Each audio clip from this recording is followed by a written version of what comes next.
I want to talk about 5 key things that I learned as a doctor that have helped me in running a business. Welcome to the channel. If you're new here, I'm Dr. Arora from Arora Medical Education, and this video is about a question that I get asked multiple times by doctors. Should I start a business as a doctor? The term doctorpreneur has become very in at the moment. There are lots of doctors doing lots of different exciting things, both in the world of medicine, but also outside of the world of medicine as well. Now, I run 2 companies with my wife. We have Arora Medical Education that a lot of you guys may know us for. That's what the channel here is all about, where we teach you guys to get through your medical exams, but also we run a property investing business as well. And I got thinking about what are the things that I learned as a doctor and my time as a clinician that have helped me in running a business, and the kind of things that I can see links between the two. So hopefully these 5 things are going to be useful. If you're thinking about setting up a business or starting a business as a doctor, hopefully this video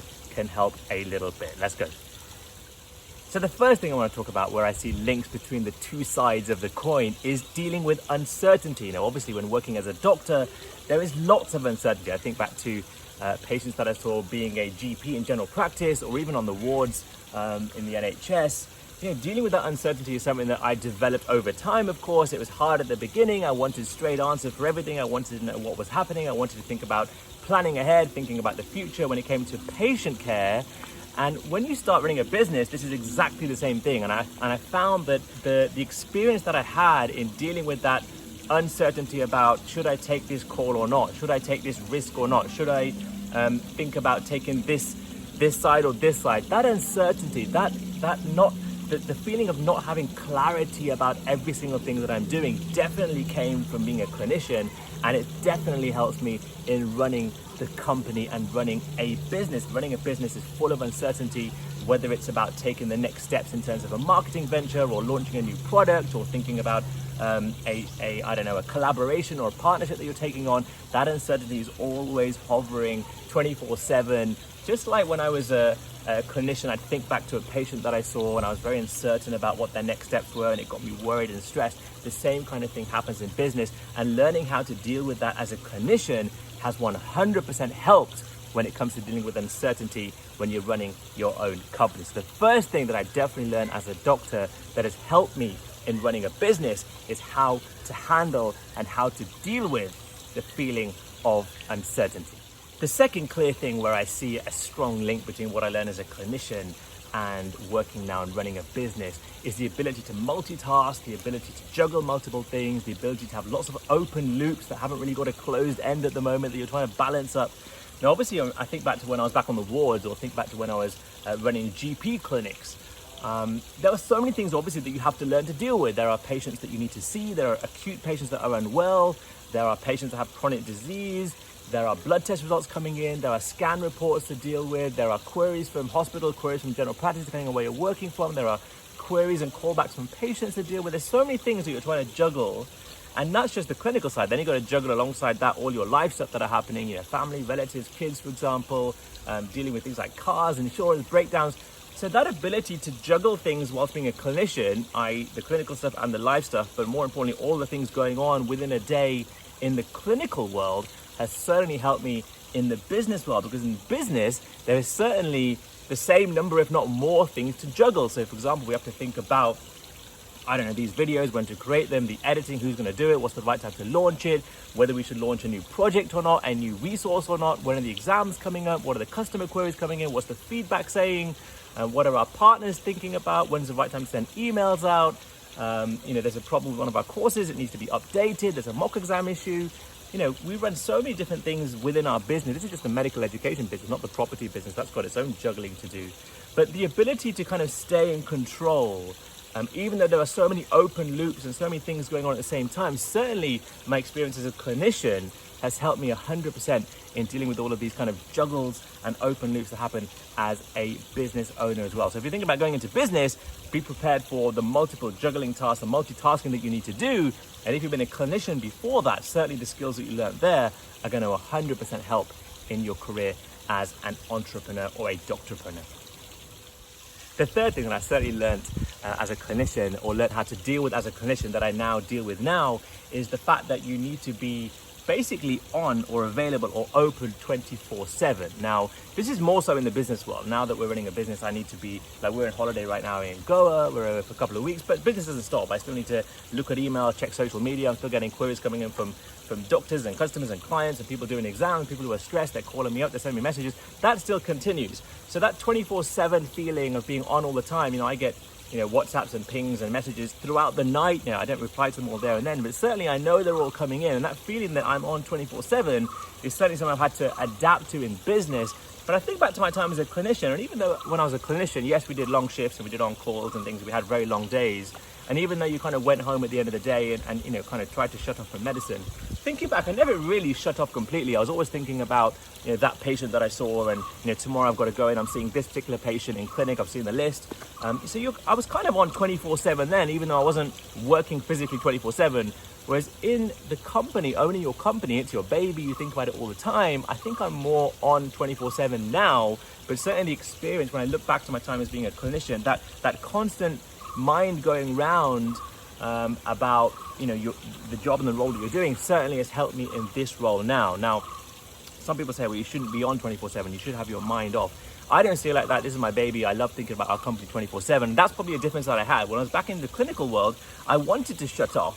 I wanted to close down when I finished my shift and not think about it till the next morning. It didn't always happen. But now when I'm running my own company and we're in business, I don't want to shut off. I kind of see life and work all as one, so I don't mind it so much. But certainly the feeling that you are on 24/7 that I picked up from being a clinician has certainly helped in the business world. So if you're thinking about being a business person as a doctor, then that 24/7 feeling of thinking about naturally how your patients are doing and what's happening and what's coming certainly will help you when you're in the business world. Now, the fourth thing, and perhaps one of the most important things that I think I picked up from being a clinician that I now use and think about all the time whilst running a business, is sitting on the other side, sitting on the other chair, seeing things from the other person's point of view. So for example, when you're a clinician and you're talking to a patient about, I don't know, tests that you need to be doing or treatments that you need to be talking about, one thing that we would do is kind of see it from their point of view.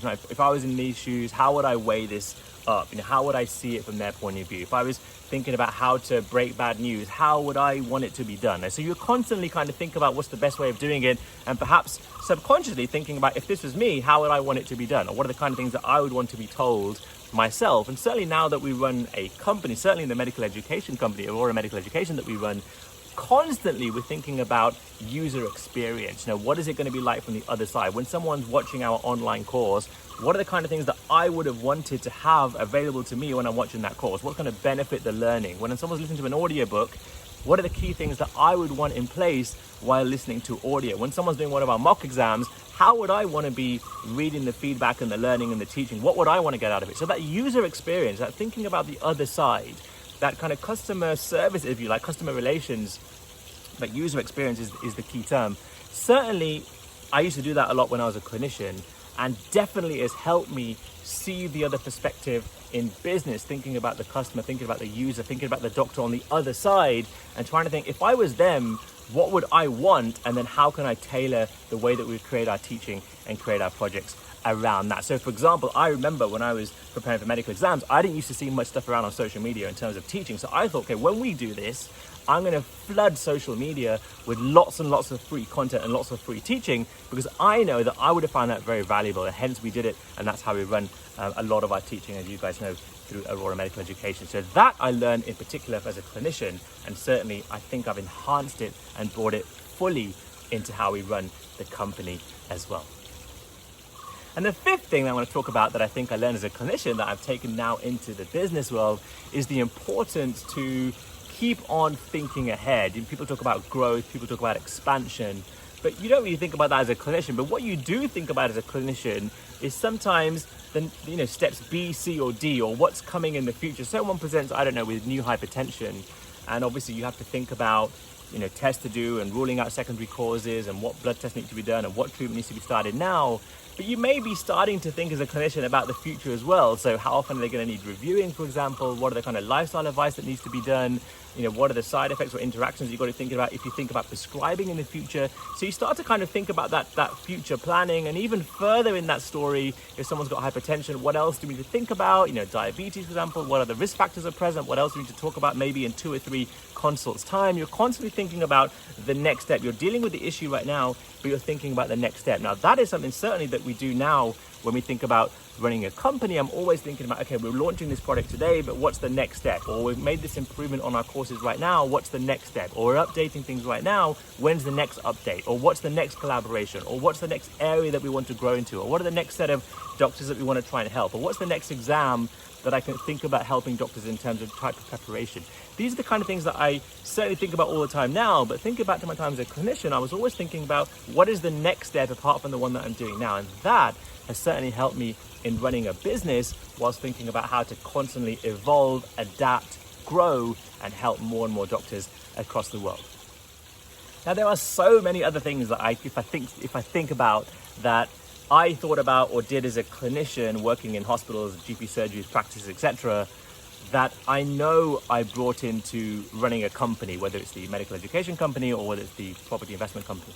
There's so many things that I think back now and think, wow, that really influenced how I do things now. And people say, look, doctors, when they go into business, they bring a slightly different angle to things. And I think that's fair to say, because being clinicians, going through all the training, going through all the kind of skills that we need to learn to be clinicians, when you bring them into the business world, yes, obviously there are differences and difference in ways of thinking, but some of the skills are very transferable. And that's why this term Doctorpreneur is becoming so popular now, and people are thinking about doing things alongside or even outside of medicine when it comes to entrepreneurship. And these 5 things are certainly some of the highlights that I think that I've brought from the clinical world into running a business. And if you guys are thinking about setting up a business as a clinician, then these things hopefully can be transferable for you as well. If you don't know much about our company, I'm Dr. Arora from Arora Medical Education. We train doctors globally for multiple different exams, whether it's medical school exams, PLAB 1, PLAB 2, MSRA, MRCGP, GP training, AHPs. We train lots of different clinicians in different fields through multiple different formats of learning, whether it's online courses, audio courses, mock exams, live classes, flashcards. We have the work. So if you are watching as a doctor and you're preparing for one of these exams and you want to look at our resources, please don't forget to use the coupon AroraVideo10, ARORAVIDEO10 for 10% off any resource on the Arora Medical Education website. But if you're a doctor and you're thinking about venturing out into entrepreneurship or doing a side hustle, I found this side fascinating. I love the constant energy that is involved in running a company, but I know it's not for everybody. So if you are thinking about this and you want to have a bit of a chat or go through a few options or just kind of bounce some ideas, feel free to reach out. I'm available on most social media streams. You can find links on the website, aroramedicaleducation.co.uk. More than happy to try and help out. I certainly reached out to people when I was thinking about setting up a company, and as well as when we set up our second company as well. So I know it's a constantly evolving process, and I'm there to help if anybody wants that help. But I really, really hope this video has been of some value. You guys hopefully will know the hashtag #CanPassWillPass, hashtag I went with Arora. Have a beautiful day. We're currently vacation, like I said, in Goa. It is hot, it is humid, it is amazing out here. If you're in Goa right now, we're here for another 3 or 4 days. Let us know. It'd be great to catch up with you and have a quick coffee. You guys are amazing. Thanks for the support. Take care. Have a great day.